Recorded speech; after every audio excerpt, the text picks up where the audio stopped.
All right, I have 7. Do we have everybody, Shelley, who said they'd be attending tonight?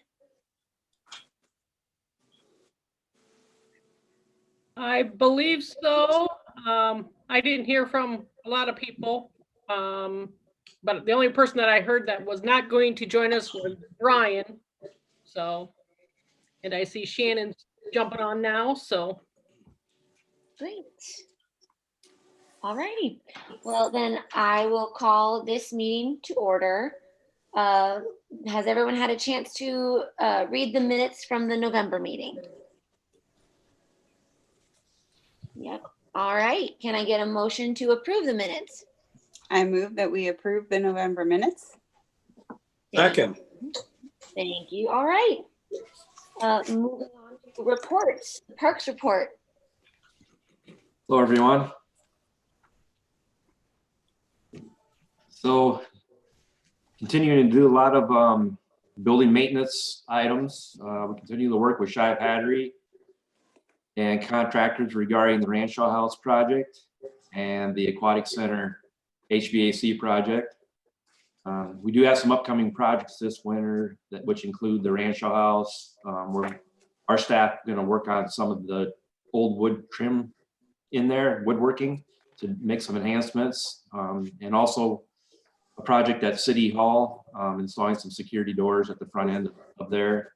But of course, that's going to have to be scheduled and tailored around our snow removal responsibilities if we have any snow this winter. So, preventive maintenance, working on equipment as usual, putting in snow equipment on, getting it ready for when we do get some snow. This month, we did harvest some prairie seed from many of our native prairie areas, and we use the seed to enhance areas of prairie at Centennial Park. Typically, prairie seed, it takes a couple years of growing season before you really get to notice what it's going to look like. It takes a couple years to become established. We finished winterizing all of our native prairie areas by cutting them down for the season. And we finished winterizing all the city streets landscaping areas. We continue to meet with Shive Hattery. We've been offering input and ideas regarding the landscaping design layout of Ranshaw Way Phase 5. And if any of you have seen anything on Phase 5, it's going to include a pedestrian tunnel with a lot of landscaping, street landscaping, boulevard. We're also working with Shive Hattery regarding the Dubuque Street Improvements Project, which is going to be coming up later next year. It's a lot of improvements to the south side of Penn Meadows Park, including the entrance, the new parking lot. There's a lot of little things getting done with that. Hey, Guy? Yeah. Where is that pedestrian tunnel planned? The pedestrian tunnel is just north of City Hall. Just north of it. It's gonna, one side is going to be into the golf course, and the other side will be basically trailer court side. Okay, awesome. Thanks. Yep. The dog park, I don't know if you've heard much about that here lately, but the seed did not take very well. We had a really good stand this spring, a lot of moisture, and the roots didn't go down very deep. So when August hit and we had all that hot, dry weather, the seed just didn't take and wasn't able to sustain. So we did a dormant seed this fall, which that means is the seed's just going to sit there until spring. And then as soon as the conditions are right, it will take off and germinate. However, we are going to close the dog park down once spring hits and things start to thaw. We are going to shut the park down, close it up to the public until probably the end of May, just so we can get that grass established. I feel bad that we're going to have to do that, but otherwise we're just going to continue to fight the mud out there. We're going to have to really give it another good shot to try getting that grass to grow. We did receive the new park benches and trash receptacles. We did place the trash receptacles out at the dog park. If the weather stays okay and no snow, we are going to place the benches out there if the weather's suitable. We did hire Bacchus Excavating. They have a huge grinder chipper, so they contracted to chip up the huge brush pile that was left over from Duratio. That is now completed. We have a monster of a pile of mulch down there. But that was like a 2 weeks project, went well. Did have a couple breakdowns. They ran a log chain through the grinder, causing some damage. But other than that, it did go pretty well. So that whole big pile of logs and brush is all chipped up now and into mulch. So a lot of that we're gonna use in-house. We're gonna try using it around a lot of our trees and landscaping areas. Some of the stuff that's not as nice will be left on site to compost down and hopefully turn into dirt someday. And finally, just to let you know, the park department's been doing with COVID-19. We have currently split our team into 2 teams. One works during the day and the other one works a night shift. The day shift people, crew, they take care of all the day-to-day stuff like looking over the park, anything that needs to be done. And our night crew has been maintaining and servicing all of our equipment, which we typically do this time of year anyway. So that's what we have been doing, trying to help with COVID-19. So we wouldn't take out our whole team if something would happen. And other than that, I'll open it up to ask for any questions. Guy, on the pedestrian underpass, the pedestrian trail going to be on the west side, and where will that hook into the rest of the trail in town? It's not going to, okay, from the last design that I saw, it's really not going to tie in until to the south until we get more development. It's going to tie in the sidewalk, but it's not going to be like hooking into a real nice wide trail.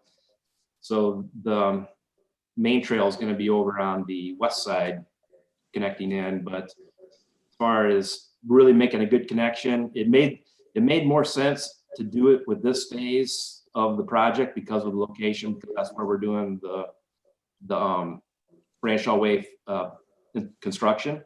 So it needed to be done in conjunction with that project, knowing that the tunnel was probably not going to make really good connections until a little bit later on.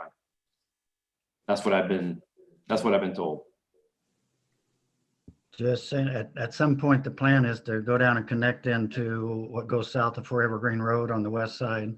Yes. Yep. Mm-hmm.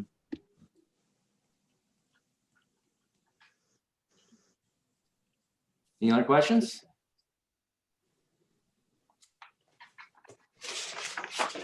Looks like none at this time. So let's go to the recreation and pool report.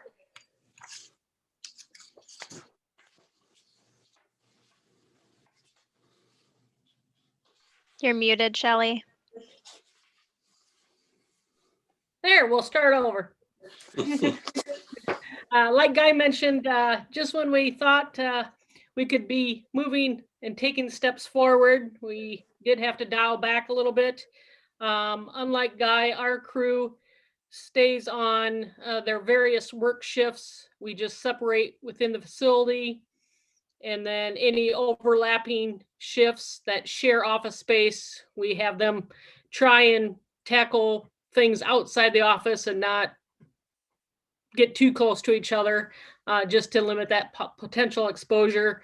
We wear our masks at all times, etc. So a little bit different from some other departments, just that we have the facility to spread out and then to stay within our normal working at the facility potential. Like I said, we were making strides forward. We started some classes in the fall. Unfortunately, with November, we did, after the first week of November, we canceled swim lessons. We canceled in-person classes, strictly went back to strictly member use by appointment only, and just took that dial back to limit the larger and potential unsafe gatherings of people. We took another hit towards right before Thanksgiving break. If you have not heard yet, the indoor pool heater went out, and so the indoor pool is closed until we can get that repaired. Talking with, have a meeting tomorrow with Shive Hattery on which options to go with, either replace with a similar heater that we have, or do we, that was 16-year-old heater, by the way, or do we go to a more energy efficient one, and just basically what our options might be and what would be the most beneficial to us. Shelley, Yes. it's Craig. Sorry if I Yep. could interrupt. I've been through that same exercise out in the world. I can tell you it's got a pencil to go with the newer technology. You'll save a fortune in utility costs. They're much more efficient. They can heat much faster. I mean, it's everything you could possibly want, and it operates for less. So that's just my opinion and experience. Well, I greatly appreciate that information, and if you have any recommendations on kinds or anything like that, I'm sure that's what we're gonna have our meeting tomorrow about, is to try and, again, what are our options and where to go from here. And if you have any other intel you'd like to see, any information once we make those decisions, I'm welcome to any ideas or information anybody else might have on it. So I'll see if I can dig up what we did in another project, a similar size pool. This was a few years ago and it was back in Texas, but it's exactly the same thing. It was a 15-year-old heater, and it went, and again, we had the two options: try to fix it or replace it with something similar, or upgrade. At the long run, it really penciled out to go with the newer, more efficient stuff. one thing that's a little bit different with us too is we actually had this as a capital project for next fiscal year, is to replace both the indoor and outdoor pool heaters. They are stacked on top of each other as well, which again, we'll look at all those different scenarios and what is the best plan of attack moving forward and replacing not only the indoor, but also the outdoor as well. Okay. A little update. Facility usage still continues. Like I said, with member use by appointment only, we were averaging between all the areas of the facility about 102 users per day. Now with the indoor pull down, that's about 50 individuals per day that we'll probably lose, but I'll continue to track. As the weather turns colder, we did see an uptick in memberships and stuff for the weight and exercise area. Track use has increased, etc. So we'll just continue to monitor that and handle that demand as we see either increases or remains as is. Our leagues ended right before we had to dial back. Actually, some of them might have actually, the competitive league might have actually, we had to refund some portions of that league. But otherwise they were close to ending. And so the next league's time is usually starting in January. So we're going to make some decisions probably next week on what January looks like in regards to programming. Ashley with swim lessons, the earliest we'll offer swim lessons will be a March session. And we're just, again, evaluating and what we can and cannot bring back at this point. One of the biggest decisions coming up is NLC basketball, which is supposed to start in January. That's the cooperative program with Corville. It's not looking good, but we'll make that decision probably next week after, if the governor's proclamation gets extended, etc. How we, and as a city, safety definitely is top priority if we want to take on that challenge or not. I guess the rest of the information in the report is pretty basic. I guess if you have any questions, I'd open up to any questions.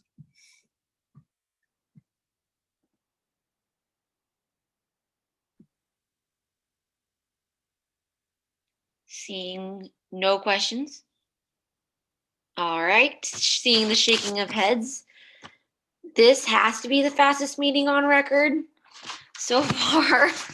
If anyone else is nothing Oh, else, you know, I do have one question, please. just popped up. So recently budgets were submitted for next fiscal year, right? Have we gotten any feedback on those? Do we know about cuts or if things are looking like you're gonna be able to do what you asked?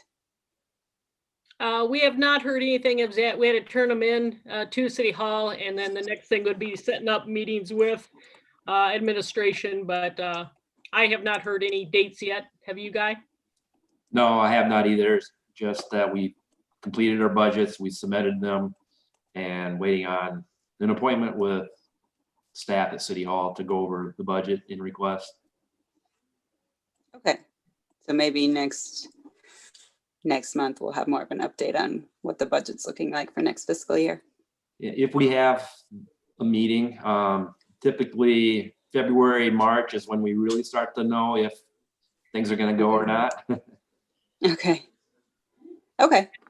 Yeah, Thanks. usually in December, I think is usually when staff meets individually, and then I think it's usually first in January is when then it goes to city council. Council. We have work sessions with that, and then that's when it gets really into the decision making, like Guy says, in February, how things are looking.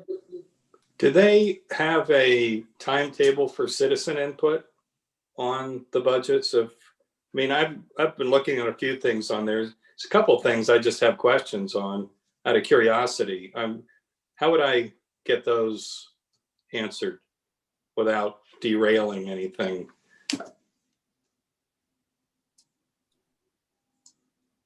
What kind of questions are you thinking or Well, looking at?